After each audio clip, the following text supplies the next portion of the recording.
Hi friend, I just wanted to take a minute to invite you to our Lash Biz Babes Experience 2026.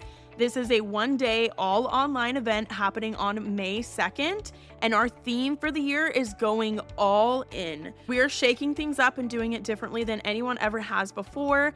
This is going to be an all online event as usual, but it's going to be 100% a curated journey throughout your day as we guide you through the mindset, strategy, and passion needed to go all in on your business to make it your best year in business yet.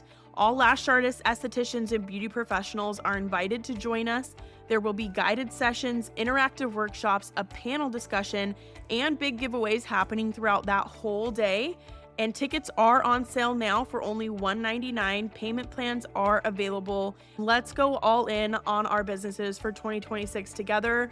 All the details and the link for tickets are down in the show notes below. I would love to have you join us online in May. Welcome to Lash Biz Babes, the podcast for solo beauty business owners who want to build a full clientele and create a business and life that they truly love. My name is Erica. I'm your host. I'm a lash artist turned beauty business coach, lash educator, and social media manager for salons and beauty businesses. I'm so happy that you're here. Let's go ahead and jump into today's episode. Welcome to this week's episode of Lash Biz Babes. I'm so happy to have you back for another week. I can't believe that it's already December. Can you believe how fast this year has gone by? It's kind of crazy.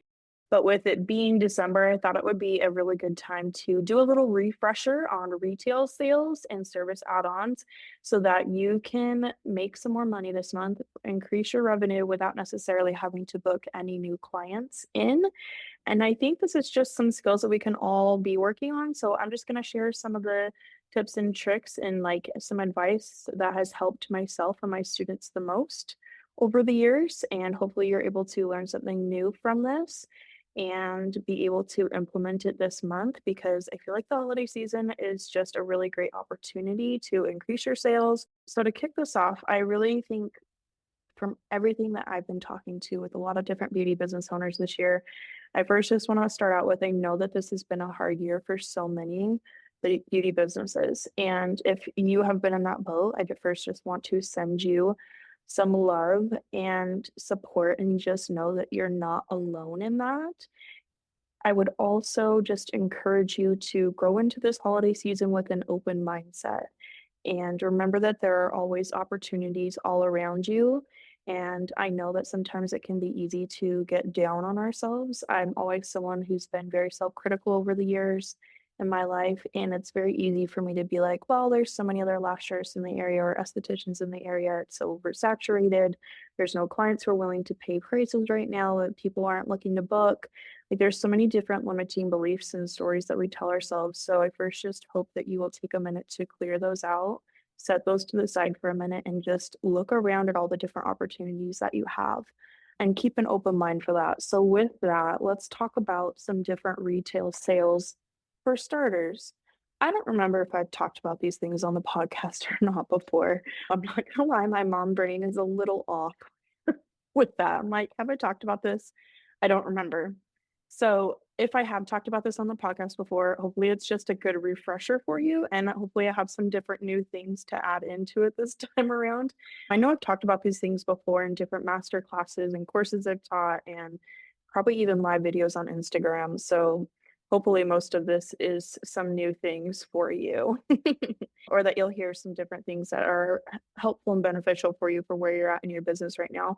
So first and foremost with retail sales, I think the first thing I really want you to think about is that it doesn't have to be a salesy, icky, sticky kind of thing. I think that's immediately what most beauty business owners think about when they think about selling retail is that, oh, I don't want to be salesy, I don't want to be pushy, but I want you to remember that it doesn't have to be a salesy or a pushy thing, and that you are the professional who's educating your clients on the products and even services that are going to be the best for them and be the most beneficial for them and what's going to help them make the most out of their investment with you. And I think that's kind of the way that I love to frame it to clients as far as retail goes, is like, this is going to help you make the most of your investment today.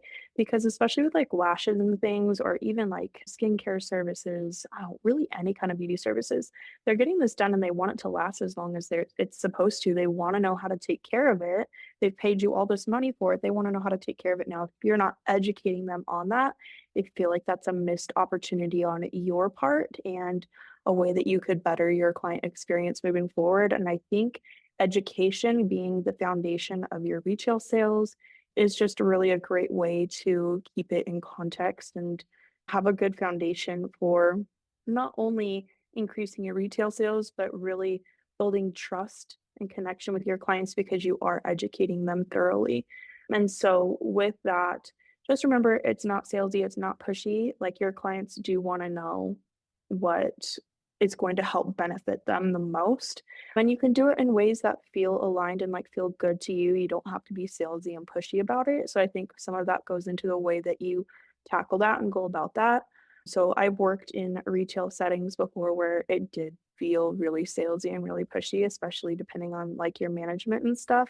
But I also learned that there's different ways that you can go about it where you can be really personal with them and build that connection with them. And that feels a lot more aligned for me personally. So I'll try and share some tips about that with you today. So, first thing is to think about your demographic. Who do you have in your clientele? So, I'm going to give you a couple different examples. So, if you are like a skincare specialist and you're specializing in aging skin, right, and anti-aging services, you'll want to have retail items that speak to that demographic, that speak to the issues and the problems that they are facing. So obviously you would have more like anti-aging things, maybe more for the older demographic versus if you had like a younger demographic who's maybe into more of like the trends and like the lash extensions, those types of things, where you can really cater the retail items that you have to the demographic of clients that you have. So another thing to think about this is like, okay, you can offer retail outside of just what's in the industry. So the first thing for retail I want you to think about is like what are no-brainer things for you to offer that pair well with your services. So for lash extensions, obviously your aftercare kit, your sleep masks, your travel spoolies, like there's these really no-brainer things that should be very easy for you to sell with your services every single time. Those I feel like are a good base for your retail. Now, when you get to the point where you're like, what else can I be offering outside of these no-brainer things? Then you can think of things like what can you offer that's outside of like your industry items, right? And so that can be another place where you can consider your demographic and say, okay, what kinds of things would they be interested in? So we used to have like scrunchies and mama necklaces. I think I even did t-shirts a time or two. There's like jewelry that you can do. There's so many like candles, soaps, like homemade things you can find vendors from your area to work with who sell inside of your shop, inside of your salon. So there's a lot of things outside of the industry that you can sell as retail as well. So that's something to think about and really consider your demographic of clients within that, of course. And then specifically speaking to like the holiday season, you can put together like gift baskets or like packages for the season to make holiday shopping easier for your clients because your clients already know and trust you. So if they already know and trust you and they like you, they're going to want to spend their money with you, especially when it comes to buying gifts for their family members. So whether that's a gift card, which are great things to be offering this time of year, or whether that's putting together like a little gift basket. And that could be like lash extension related, different aftercare things, maybe an under eye mask, a lip mask, a spoolie. Like there's so many different things you could put in that. If you're an esthetician, it could be like skincare baskets with different concerns in mind. So an anti-aging one, like an acne one. There's so many different ways that you could get creative with that. If you're a hairstylist, it could be like a wet brush, like detangling spray, shampoo, conditioner. Like there's a lot of different ways that you can put together these packages of retail items that you can sell to your clients, not only for themselves, but for their loved ones during the holiday season as well. So that's a really great way to take advantage of this specific time of year and increasing your sales with that. And when it comes to retail items, like, you're probably like, "Okay, well, but, like, how do I word that? Like, what's the best way to go about talking to clients with that?" And the way that worked the best for myself and for the other lash artists that I had working in my studio with me for a little while was we would really try to integrate it just naturally into the conversation with clients. So when you're talking about aftercare, it's like, "Okay, so this is how you're gonna take care of your lashes. You know, the most important thing is to keep them clean, right?" And so with that, we offer an aftercare kit that's $15 and includes everything you need to take care of your lashes long term. It's going to help them stay clean. It's going to keep your eyes healthy. It's going to keep the lashes lasting longer and like explaining the benefits. And it wasn't like this salesy thing, but it's like something where we're introducing it to them naturally in the course of the conversation. Or if they're talking to you and they're like, "Oh my gosh, like I have my face sleeper. It's so hard with my lash extensions." "Oh, well, we have these sleep masks that help keep your lashes on better while you're sleeping, and especially if you're a side sleeper, or we have these silk pillowcases that are really great for that." Like, there's so many different ways to just naturally integrate the products that you offer into the conversations that you have with your clients.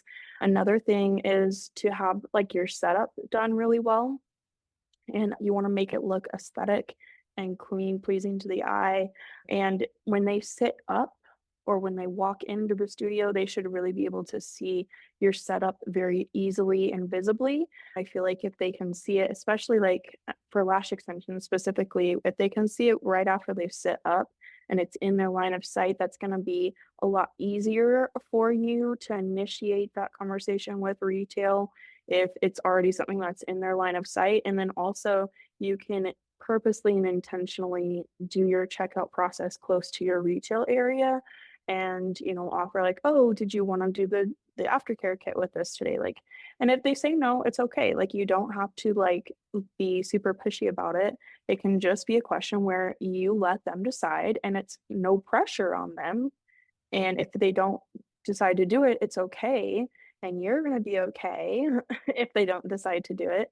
But I think really taking the pressure out of that and just offer it to them and let them decide. If they say no, all right, great, let's check you out then.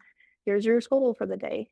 So those are a few things that really helped us with retail sales. And then also just directly talking to your clients about like when you do have the gift baskets, like, "Hey, just so you know, like we have these gift baskets. If you're looking for a gift for any of your loved ones too, these are really great options."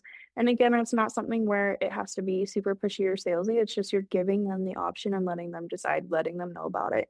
And I don't think anyone is going to be upset at you for that, even if they don't want to purchase it. You're just offering it to them. There's nothing wrong with that whatsoever. Just, like, pointing it out and saying, "Hey, we've got this is something new we have, just so you know." Like, that's so easy to naturally talk to with them about, and it doesn't feel uncomfortable. And I feel like the more you do this, the more comfortable you get with it, and at first, it might feel a little bit outside of your comfort zone, but the more you do it, the more second nature it's going to be, and it's not gonna be something where you're, like, scared to do it. Because when you're scared to talk about retail or service add-ons with your clients, you're leaving money on the table, absolutely. So with that, let's talk about add-on services next. So this is another thing where it's like you can naturally add it into the conversation with them, right? So, "Okay, great, we're doing a lash lift today. Did you wanna add a tint to that?" Yes or no, right? "Okay, with a brow lamination, did you wanna add a tint to that?" Like, there's so many easy things that you can just be like, "Oh, do we wanna do this with it today?" And you don't have to put pressure on them for it. You're just offering it to them, you're asking them a question.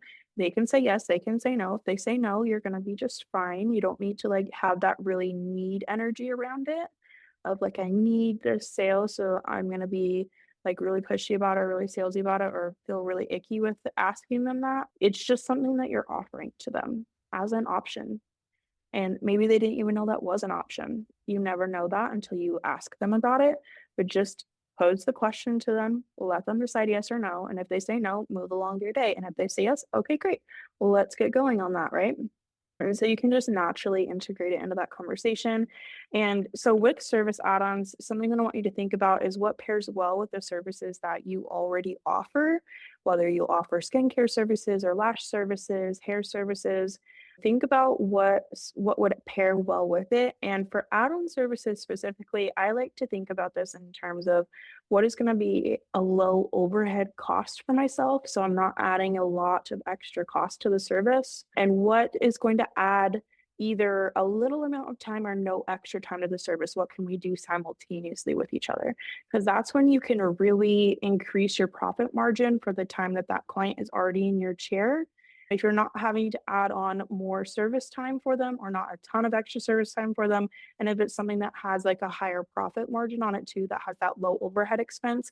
So, an example of this for like lash extensions, whether you're doing like a lip mask while they are getting their lashes done, you can do the hydrogel mask, you can do the under eye mask like after they leave. Like the Borboleta ones were the ones that we had like the hydrating under eye masks. Those are so easy to just pop on them right after. They can walk out with them and take them off when they're ready. Or it could be just like a 5-minute thing you do like while you do checkout.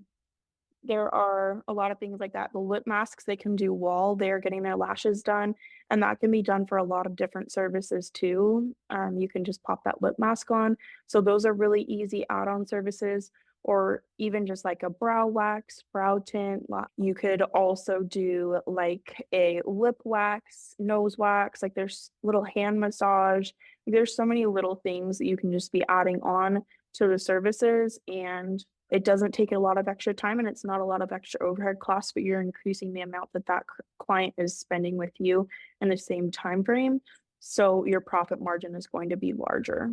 With service add-ons and with retail, for both of these things, I think it can be a really great thing to talk about in your content online because your current clients probably see a lot of your posts online. And while it's not a great place to like communicate important things to them for like policies or, if there's something that they need to know about their appointment, you could post it on social media, but obviously that's not the best place to communicate those things to them. But one thing that is great to communicate to them on social media is helping to bring awareness around maybe some of the different services that you offer. So maybe if you mainly offer lash extensions, like, hey, did you know I offer brow laminations as well? Or introducing your service add-ons in your content as well. This is something that we've helped a lot of our social media clients with, or that we integrate into their content strategies because it helps their current clients spend more money with them too.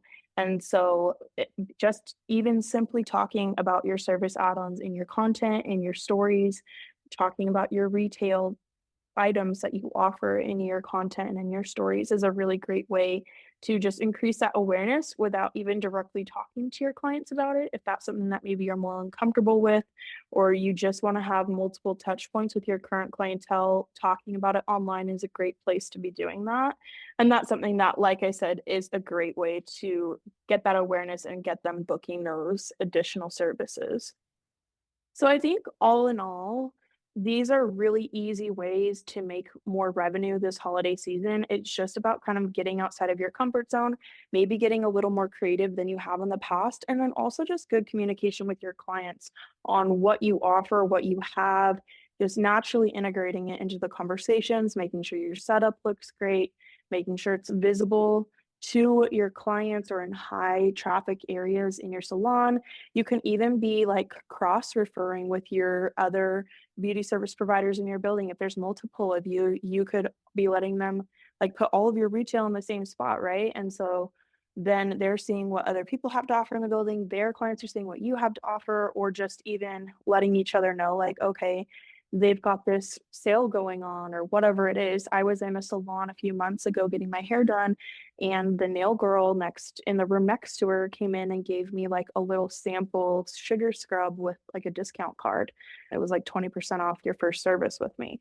So that's another great way to just get in front of other people's clients that are in the salon with you and gaining off of that traffic as well. Just like a random tip in there on that.